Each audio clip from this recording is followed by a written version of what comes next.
슬기로운 생활백서 매주 금요일은 국민권익위원회와 함께 생활 속 놓치고 있는 권리를 찾아봅니다.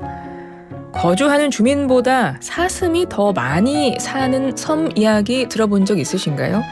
전남 영광군 안마도에는요, 주민이 150명인데 사슴은 600마리라고 합니다. 사슴과 같이 사는 마을에 과연 무슨 일이 있었던 걸까요? 국민권익위 집단고충조사팀 서상원 사무관으로부터 자세한 이야기 들어보겠습니다. 사무관님 어서 오세요. 네, 안녕하세요. 네, 섬 한 곳에 사슴이 600마리 살고 있어요. 주민들이 키우시는 거 아니잖아요.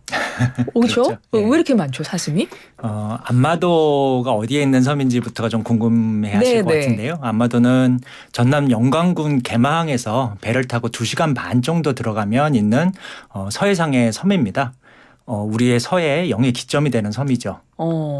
그 안마도에 지금부터 한 40년 전 1985년경에 마을 주민들 중에 축산업자 분들이 한두 분들이 사슴 10여 마리를 데리고 안마도로 들어와서 이제 사슴을 키우기 시작을 했습니다. 네. 당시에는 녹용이 워낙 비쌌기 때문에 녹용 채취를 통해서 네. 경제적 이익을 얻기 위함이 목적이었죠.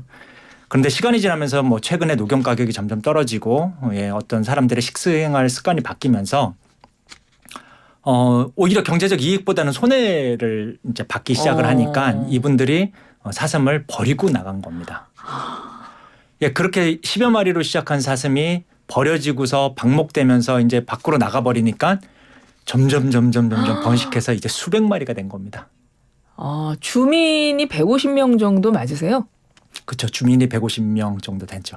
사슴 600마리.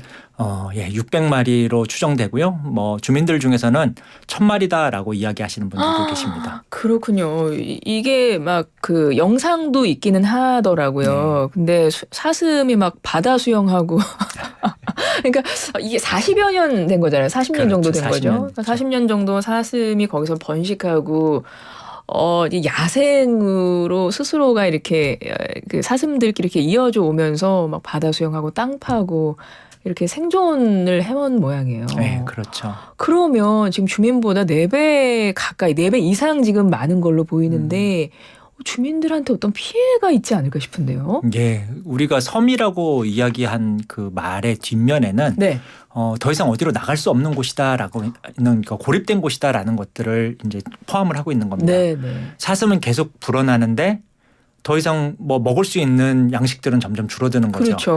그러니까 결국에 말씀하신 것처럼 주민들한테 피해를 끼치기 시작합니다. 농작물을 먹어치우기 시작을 했고 심지어 사슴뿔을 갖다 이렇게 빼거나 이럴 때는 묘지를 파헤치기도 하고 이런 일들이 발생하고 있습니다. 또한 이런 주민 피해뿐만 아니라 생태계도 굉장히 어려움을 겪고 있는데요. 사슴뿔로 겨울철이면 나무의 껍질들을 다 벗겨서 먹습니다. 그래요? 나무 껍질이 부드러우니까 그걸 다 벗겨서 먹으면 나무들은 그 안에 있는 껍질들이 다 벗겨지니까 점점 고사하게 되는 거고 나무가 고사하고 풀들이 다 없어지니까 산은 민둥산으로 변해버린 겁니다. 이 지금 상황이 매우 이거 큰 피해가 있을 수 있겠다 이런 생각이 드는데 시간이 많이 지났잖아요. 그러니까 오랫동안 이어져 온 피해 같거든요. 그러면 그 사이에 이 사슴 개체 수를 줄인다거나 어떤 이런 피해를 줄이기 위한 방법을 나름대로 찾으셨을 것 같거든요. 근데 어떻게 해결 방법이 없었던 거예요? 아까 처음에 말씀드린 것처럼 사슴을 데리고 들어온 것이 사슴이 스스로 생긴 게 아니라 경제적 목적을 위해서 데리고 들어온 가축이지 않습니까? 네. 그러니까 소유자가 있다는 거죠.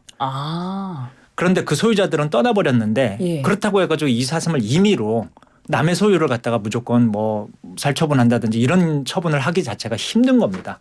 그런 분쟁들이 자꾸 발생을 할 수가 있고요. 네네. 그래서 이것은 가축이기 때문에 더 이상 손을 댈 수 없다라는 상황인데 실제 이미 야생으로 가버렸지 않습니까? 네. 그래서 만약에 소유자가 포기를 한다고 해도 문제가 있는데 사슴은 아시는 것처럼 이제 덩치가 크고 날쌔고 높이 뛰어오르고 이런 특징들을 가지고 있습니다. 그래서 사슴을 잡으려면 그냥 포획하기는 힘들고 총을 통해서 이렇게 잡을 수밖에 없는 상황이 있습니다. 현실적으로는.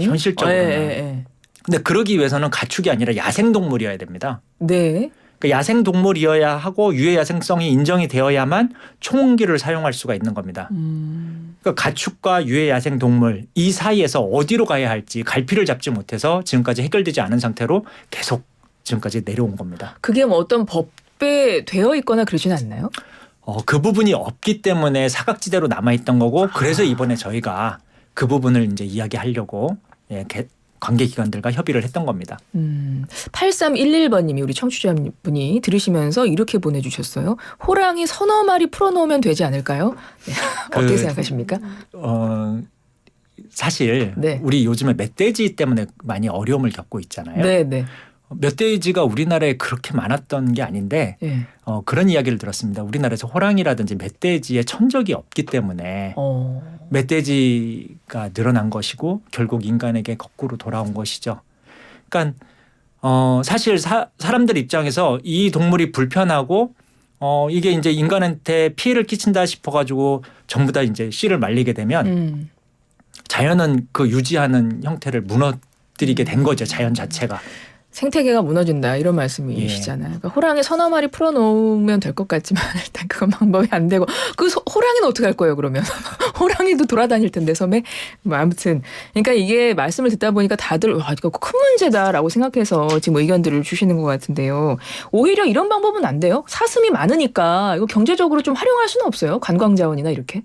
예, 그 이야기들이 많이 나왔습니다. 저희가 설문조사할 때도 관광지로 활용하자는 얘기가 많았는데 아까 처음에 말씀드린 것처럼 배를 타고 2시간 반 동안 섬으로 들어가야 됩니다. 그리고 거기 서해안 같은 경우에는 밀물과 썰물의 시간 때문에 배가 하루에 한 편밖에 없습니다. 그러니까 사슴을 한번 보겠다고 아침 일찍 배를 타고 들어와서 2시간 반을 들어와서 사슴 보고 자고 다음 날 배를 타고 나가야 되는데 풍랑이 불면 못 나가는 거죠. 그러니까 관광지로 하기에선 참 어려운 부분들이 있습니다. 그렇군요. 그러면 이번에 국민권익위에서 어떤 뭐 방법을 찾으셨어요? 뭐 해결책을 찾으셨나요?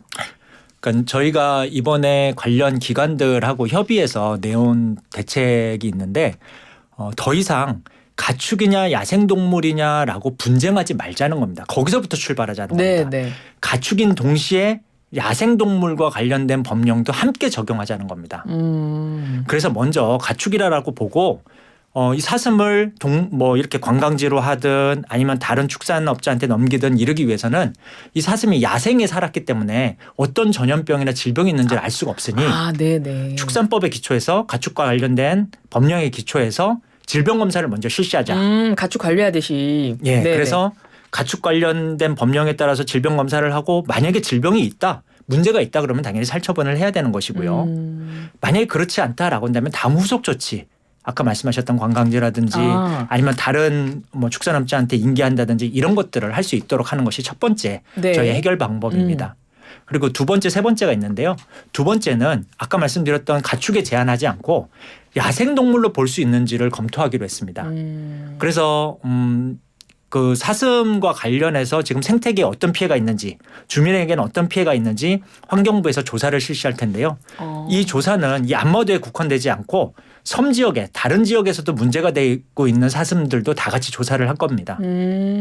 조사를 해서 생태계나 주민 피해가 심하다라고 한다면 유해 야생동물로 지정해서 후속 조치를 할 수 있도록 할 예정입니다.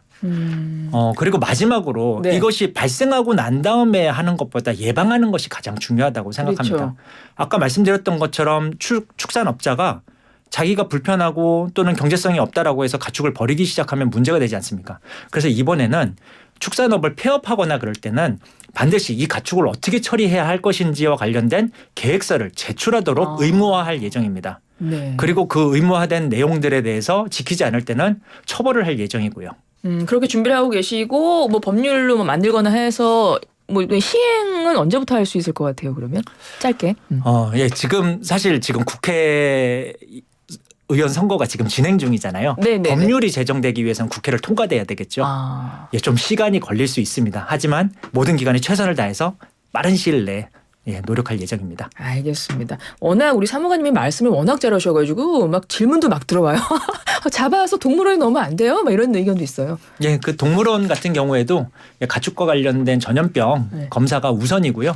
그리고 여기 같은 경우는 혼종일 수가 있습니다. 그러니까 우리가 동물원 같은 경우에는 무슨 A종, B종, C종 뭐 이렇게 되어 있는데 여기는 같은 내에서 10여 마리가 서로 이렇게 교류하면서 이제 번식을 하다 보니까 다른 종들끼리 막 혼종이 된 겁니다. 우리 흔히 이제 이건 우리가 흔히 쓰는 표현입니다. 이게 돌아다니는 개나 뭐 강아지 때 뭐 잡종 이렇게 표현을 하잖아요. 그러니까 그런 의미로. 거죠. 예, 그런 개념이 되기 때문에 동물원에 가려면 어떤 종이다 이런 것들이 정리가 돼야 되거든요. 근데 혼종 이렇게 넣기가 쉽지가 않습니다. 알겠습니다. 뭐 어찌됐건 지금 많이 노력들을 하고 계시니까 주민들도 사슴도 좀 편안한 일상으로 돌아갈 수 있는 그날이 왔으면 좋겠습니다. 오늘 말씀 잘 들었습니다. 감사합니다. 예, 국민권익위 집단고충조사팀 서상원 사무관이었습니다.